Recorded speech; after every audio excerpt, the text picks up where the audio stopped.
Le terme chaman, pour le comprendre, en fait, c'est un terme qui est sibérien à la base. Il a été un petit peu généralisé pour tous les femmes ou hommes médecine. Et à l'origine, en fait, c'était des gens qui étaient au service de leur communauté pour aider à la communication avec le monde invisible. Alors, il y a plein de choses dans la communication avec le monde invisible. C'est à la fois le passage des âmes défunts vers l'au-delà, donc il y avait des rites mortuaires.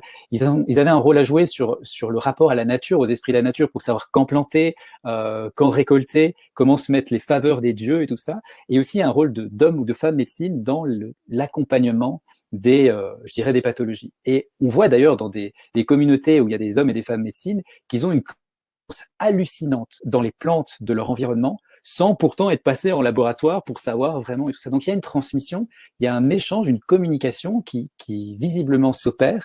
Et en fait, l'essence même du chamanisme, alors c'est un terme, je dirais, générique pour parler de ces pratiques dites animistes. Alors animiste, ça veut dire, c'est la croyance, ou en tout cas ce rapport à que toute chose est animée de quelque chose. Alors certains vont dire Dieu, d'autres vont dire toute chose a une âme, va avoir une énergie vitale.